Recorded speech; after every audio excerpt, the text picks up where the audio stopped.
नमस्कार जनसंवाद में आपका स्वागत है दोस्तों। आज हो गया 8 नवंबर। फटाफट ब्रेकिंग न्यूज निकल के आ रही है। तो दोस्तों पिछले 24 घंटे में बड़ी खबर निकल के आई है। हमास और गाजा पट्टी में जंग के बीच इजराइल ने लिया तब तक का बड़ा फैसला। आखिरकार घुटनों पर आया इजराइल, बैकफुट पर हटा इजराइल। मिडिल ईस्ट के देशों, खाड़ी देशों के दबाव के बाद नेतन्याहू ने सीज फायर का किया ऐलान। दूसरी खबर निकल के आई है दोस्तों, बिग ब्रेकिंग, जहां इजराइल के कई सैनिकों को किया गया ढेर। हमास के प्रवक्ता अबू उबैदा ने कहा पिछले 24 घंटे में 20 से ज़्यादा सैनिकों को मार गिराया गया है। 19 से ज़्यादा बख्तरबंद जवानों को किया गया ढेर। तीसरी खबर में आपको बताएंगे गाजा पट्टी में भीषण बमबारी के बीच पिछले 24 घंटे में फिलहाल 450 से ज़्यादा लोगों की मौत। तुर्की और सऊदी अरब ने भी अब चेताया। अगली खबर में आपको बताएंगे दोस्तों, जहां इजराइल के खिलाफ आखिरकार मिडिल ईस्ट देशों के एक बाद अमेरिकी राष्ट्रपति बाइडेन ने भी इजरायली पीएम नेतन्याहू को लताड़ा। चौथी खबर में आपको बताएंगे दोस्तों, अलग थड़क पड़ा इजराइलियों ने भी अब खोल दिया मोर्चा। बताया किस तरीके से लोगों की प्राथमिकता यानी बंधकों की रिहाई नहीं है नेतन्याहू की प्राथमिकता। अगली खबर में आपको बताएंगे दोस्तों, भीषण अटैक के बीच आखिर कैसे इजराइल की अर्थव्यवस्था पूरी तरीके से तबाह। तिल तिल के मरने के कैसे जीत कर गाजा जीत कर भी हारता दिखाई दे रहा है इजराइल, वो भी हम आपको बताएंगे। और सबसे बड़ी बात, पिछले 24 घंटे में यूएन ने जो कुछ कहा है, खास करके गाजा पट्टी के 23 लाख लोगों को लेकर, उसके बारे में आपको सुन लेना बेहद जरूरी है। लेकिन उससे पहले छोटा सा निवेदन, अगर आपने चैनल को अभी तक सब्सक्राइब नहीं किया तो पल पल के अपडेट के लिए चैनल को सब्सक्राइब करना ना भूलें। दोस्तों, अगर आप भी मानते हैं कि फिलहाल क्या हमास एक जो है वो राजनीतिक संगठन है, आतंकी संगठन है या फिर स्वतंत्रता सेनानी है, कमेंट्स माध्यम से अपने सुझाव दें। दरअसल पहली बड़ी अपडेट निकल के आई है। आखिरकार दुनिया भर की दबाव के आगे झुका इजराइल, सीज फायर का किया ऐलान, कहा कुछ दिनों तक नहीं करेंगे युद्ध। खबर निकल के आई है कि भारी गोला बारूदों की कमी से जूझ रहा है नेतन्याहू। दरअसल आपको बता दें, अब कुछ दिनों के लिए युद्ध विराम दे दिया है। नेतन्याहू ने कहा है कि फिलहाल इस पूरे मामले में गाजा पट्टी में भीषण बमबारी के बाद आखिरकार उसने अपने कदम पीछे खींच लिए हैं। इसके पीछे की सबसे बड़ी वजह बताई जा रही है उसका कंगाल होना। माना जा रहा है कि हथियारों की भारी कमी हो चुकी है और अब अमेरिका ने भी हथियारों के भेजने से इनकार कर दिया है, जिसके बाद उसके पास केवल एक ही रास्ता है। इतना ही नहीं, गाजा पट्टी में जिस तरीके से इजरायली सैनिकों को हमास के लड़ाके पीट रहे हैं, उसके बाद से भी इजरायली रक्षा मंत्रालय ने इजरायली पीएम नेतन्याहू को जो रिपोर्ट दी, उसके बाद से उसने बैकफुट पर लिया है। क्योंकि खबर निकल के आई है कि इजरायली सैनिक मारे जा रहे हैं और एक भूत की तरह, हमास के लड़ाके भूत की तरह अचानक कभी पीछे, कभी बगल, कभी दाएं, कभी आगे से आकर अटैक कर रहे हैं, जिसके बाद इजरायली सैनिकों की भारी क्षति पहुंच रही है। और इसी क्षति में कई इजरायली सैनिकों को अज्ञात तरीके से मार दिया जा रहा है। और इन्हीं सुरंगों को बचने के कारण इन्होंने फिलहाल अपने हाथ पीछे लिए और सीज फायर का ऐलान कर दिया है। तो फिलहाल अपने आप सुझाव देंगे, लेकर अपडेट। एक और अपडेट, गिरफ्तार होगा इजराइल के पीएम बेंजामिन नेतन्याहू। फिलिस्तीन के पीएम ने आईसीसी से की अपील, तत्काल युद्ध अपराध में शामिल अधिकारियों को गिरफ्तार किया जाना भी चाहिए। दरअसल इजराइल हमास के बीच जारी युद्ध का 1 महीना लगभग पूरा हो चुका है। इस जंग में अब तक 11,500 से ज़्यादा लोग मारे जा चुके हैं। इजराइल की तरफ से 1500 और फिलिस्तीन गाजा में हमले करने पर 10,000 लोगों की मौत हुई है। इस बीच फिलिस्तीन के प्रधानमंत्री मोहम्मद सताये ने इंटरनेशनल क्रिमिनल कोर्ट से अपील की है कि इन अपराधों में शामिल अधिकारियों, सेना के लोगों और प्रधानमंत्री नेतन्याहू के खिलाफ अरेस्ट वारंट जारी करना चाहिए। बीते 7 अक्टूबर को हमास के इस हमले के बाद जिस तरीके से बर्बरता की गई है, ये आम नागरिकों की मौत है। 10,500 लोगों को मौत के घाट फिलिस्तीन गाजा में उतार दिया गया है इजरायली सैनिकों के द्वारा हवाई हमले में। इनमें 10,000 आम नागरिक हैं, 500 केवल और केवल हमास के लड़ाके हैं। बाकी 10,000 आम नागरिक निर्दोष बच्चों को मौत के घाट उतारा है। ऐसे में उनको गिरफ्तार किया जाना चाहिए। एक और खबर, इराक ने दागी इजराइल पर भीषण मिसाइल। आखिरकार जॉर्डन क्यों आ गया बीच में? जॉर्डन ने गिराई इराक की मिसाइल। जी हाँ, हमास के साथ युद्ध लड़ रहे इजराइल दुश्मनों से घिरा है। मिडिल ईस्ट के ज़्यादातर मुस्लिम देश इजराइल के खिलाफ कार्रवाई में जुटे हैं, लेकिन इसी बीच एक मुस्लिम देश ने इजराइल का समर्थन क्यों कर दिया अचानक, ये समझ से परे है। जॉर्डन की सेना ने इजराइल की ओर से बढ़ रही मिसाइल को रास्ते में ही रोक दिया। रिपोर्ट्स के मुताबिक मिसाइल जो है वो इराक की तरफ से दागी गई थी। पहले यमन के हूती विद्रोहियों ने इजराइल पर मिसाइल दागी थी और फिर अब इराक की तरफ से ये मिसाइल दागी गई थी। लेकिन इसी बीच जो है वो खबर निकल के आई कि इराक की इस मिसाइल को जो है वो, जो कि इजराइल की तरफ बढ़ रही थी, उसे जॉर्डियन की आर्मी ने इंटरसेप्ट किया और उस मिसाइल को पूरी तरीके से तबाह कर दिया। अब खबर निकल के इस मिसाइल को तबाह इसलिए किया गया है ताकि हमें इजराइल को ये ना लगे कि ये मिसाइल जो है वो जॉर्डन की तरफ से दागी गई है। यही कारण है कि उनका कहना है कि जॉर्डन की तरफ से जाने वाली इजराइल पर सभी मिसाइलों को हम तबाह कर देंगे, अगर दागना है तो अपनी तरफ से दागी जाए। तो एक तरीके से ये भी मुस्लिम देशों की ही फूट का नतीजा है। एक और खबर निकल के आई है दोस्तों, बिग ब्रेकिंग, जहां अब बड़ी खबर, अब दक्षिण अफ्रीका ने इजराइल में राजदूत और राजनयिक मिशन को वापस बुलाया, तोड़ दिए रिश्ते नाते सब। दक्षिण अफ्रीकी सरकार ने सोमवार को इजराइल में अपने राजदूत और राजनयिक मिशन को वापस बुला लिया और गाजा पट्टी में बमबारी की निंदा करते हुए इसे नरसंहार कहा है। सरकार ने इजराइल और हमास के बीच युद्ध में अफ्रीकी देश की स्थिति के बारे में उनकी हालिया टिप्पणियों पर दक्षिण अफ्रीका में इजराइल के राजदूत के खिलाफ कार्रवाई करने में भी धमकी दी। टिप्पणियों के बारे में कोई और विवरण नहीं दिया गया है। आपको बता दें 7 अक्टूबर को फलस्तीनी समूह हमास द्वारा इजराइल पर हमला करने के बाद युद्ध छिड़ गया, जिसमें 1400 से अधिक लोग मारे गए हैं। हमास द्वारा संचालित स्वास्थ्य मंत्रालय के अनुसार गाजा में इजरायली सैन्य हमले में 10,000 से अधिक फलस्तीनी मारे गए हैं।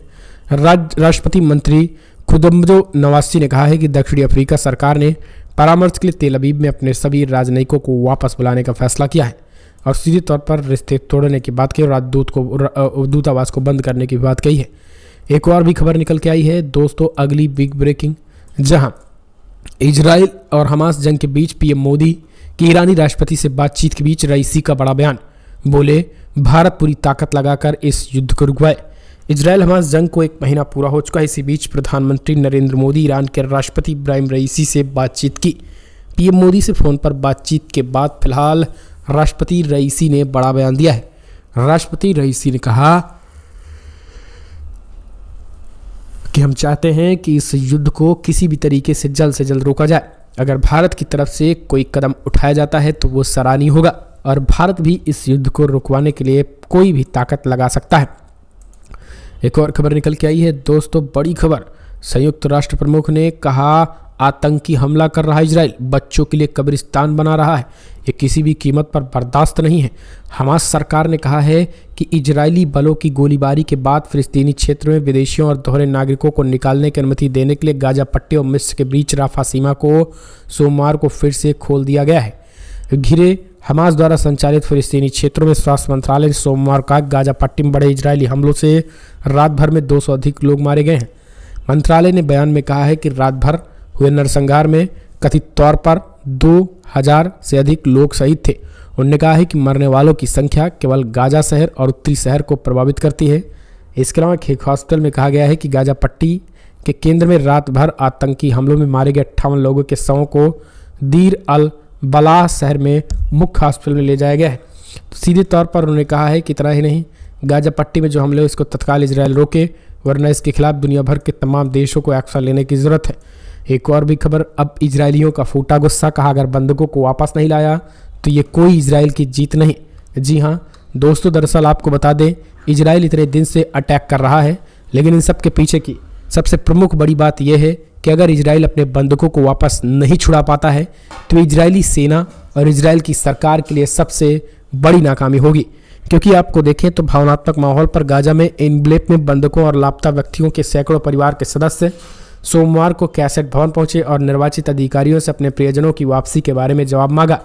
एनबार गोल्डस्टीन, जिनके भाई और भतीजी की हत्या कर दी गई थी, जबकि उनकी भाभी और उनके 3 बच्चों को किद्दूस में उनके घर से अपहरण कर लिया गया था, ने वीडियो में जकड़े हुए मंच पर कहा कि बंधुकों की वापसी के बिना इजराइल राज्य की कोई जीत नहीं होने वाली है। तो अब बाहर से जो दबाव इजरायली सरकार पर है वो तो है ही, दुनिया भर की तमाम एजेंसियां, तमाम यूएन से लेकर के वर्ल्ड बैंक, IMF तक, लेकिन अब उनके अंदरूनी भी जो है वो उन पर दबाव बनने लगा है। ऐसे में इजराइल को झुकना जरूर पड़ेगा। एक और भी खबर निकल के आई है दोस्तों, युद्ध के बीच इजराइल ने भारत से मांगी 1 लाख मजदूर मांगे। अब क्या प्लान कर रहे हैं नेतन्याहू? इजराइल और हमास के बीच युद्ध चल रहा है। युद्ध के बाद इजराइल की ओर से गाजा पट्टी पर बम बरसाए जा रहे हैं। इस बीच इजराइल ने भारत से तत्काल 1 लाख श्रमिकों की मांग की है। वॉइस ऑफ अमेरिका की रिपोर्ट के मुताबिक इजराइल की कंस्ट्रक्शन से जुड़ी कंपनियों ने सरकार से 1 लाख भारतीय श्रमिकों की भर्ती करने की अनुमति मांगी ताकि 90,000 से ज़्यादा फिलिस्तीनियों को रिप्लेस किया जा सके।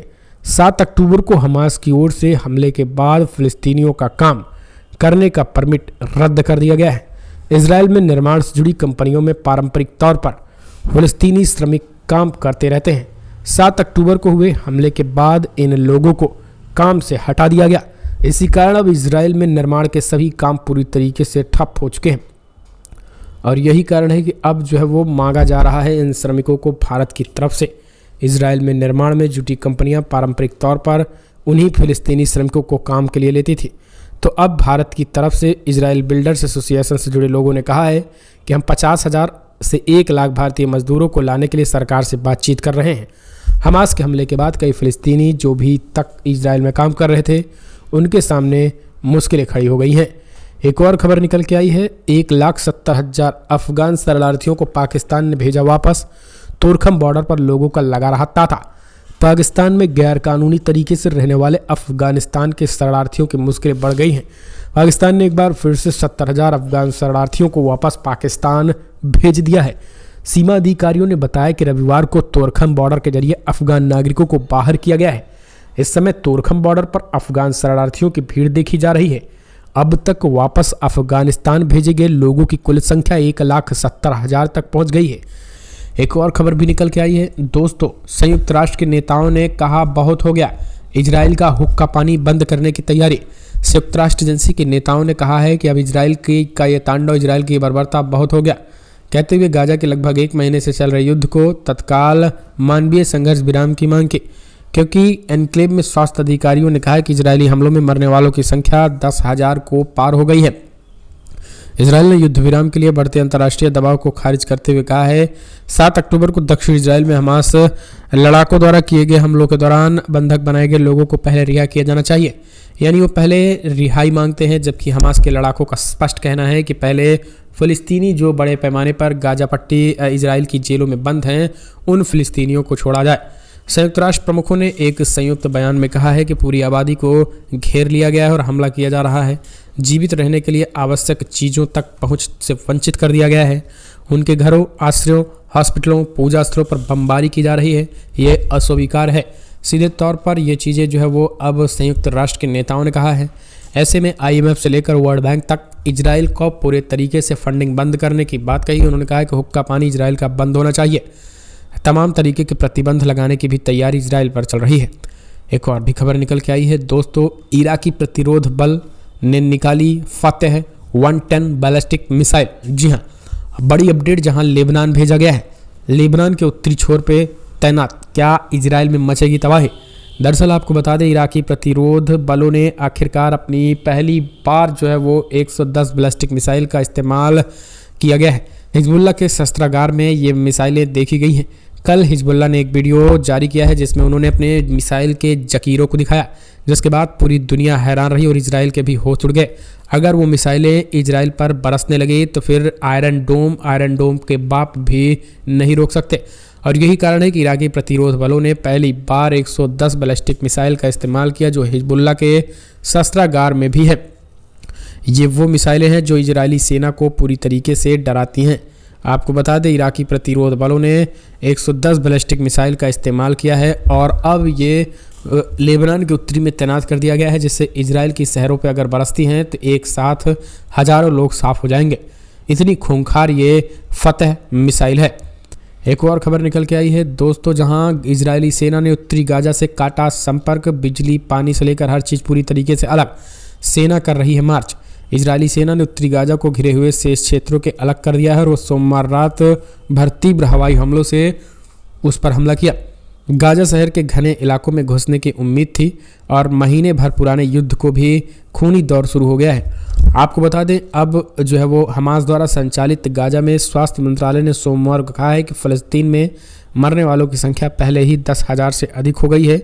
मंत्रालय लड़ाकों और नागरिकों के बीच अंतर नहीं करता। युद्ध में मरने वालों में लगातार तेजी के साथ बढ़ रहे हैं और अब ये भी खबर आई है। एक और भी खबर निकल के आई है दोस्तों, जहां आपको बता दें, बिग ब्रेकिंग, सेंट्रल कमांड के मुजाहिदीन और रैपिड रिस्पांस यूनिट के जनरल कमांड ने हॉस्पिटल के बाहर कसम खाई कि अल्लाह ने चाहा तो हम इस शहीदों का लेंगे बदला। जी हाँ, दरअसल जिस हॉस्पिटल पर इजराइल की सेना ने हवाई बमबारी की उसमें मारे गए लोगों के परिजनों ने अब हॉस्पिटल के बाहर जमकर हंगामा किया। हजारों की संख्या में फ़लस्तीनी गाजावासी एकजुट होकर के अब बदला लेने की बात कही। उन्होंने कहा है कि 24 घंटे के अंदर बदला लिया जाएगा। और ये बदला कैसा होगा? ये बदला सीधे तौर पर आप समझ सकते हैं कि एक हमास को ज्वाइन करके, सीधे तौर पर हमास ज्वाइन करके, और हमास ज्वाइन करने के साथ साथ वो इजराइल पर भीषण अटैक करेंगे। और जो इजराइल ये सोच रहा है कि अगले 15 दिनों में, 20 दिनों में इस युद्ध को ख़त्म कर देगा, उसी इजराइल को जो है वो 1.5 से 3 महीने, 4 महीने लगने वाले हैं, 5 महीने तक भी लग सकते हैं। और फिर इजराइल की कमर आर्थिक तौर पर टूटने वाली है, क्योंकि वहाँ नौजवानों की कमी नहीं है। अभी भी गाजा में 22 लाख के करीब लोग हैं, और 22 लाख में अभी भी 7 से 10 लाख पुरुष हैं। ऐसे में 5 लाख पुरुषों की आबादी अगर वहाँ पर जंग लड़ने उतर गई तो फिर इजराइल को भारी मुश्किलों का सामना करना पड़ेगा। और यही कारण है कि इजराइल जो है वो अब पूरी तरीके से घुटने पर आ रहा है, और जंग ऐलान जो है वो सेंट्रल कमांड के मारे गए पीड़ितों के परिजनों ने उसके सामने ऐलान कर दिया है।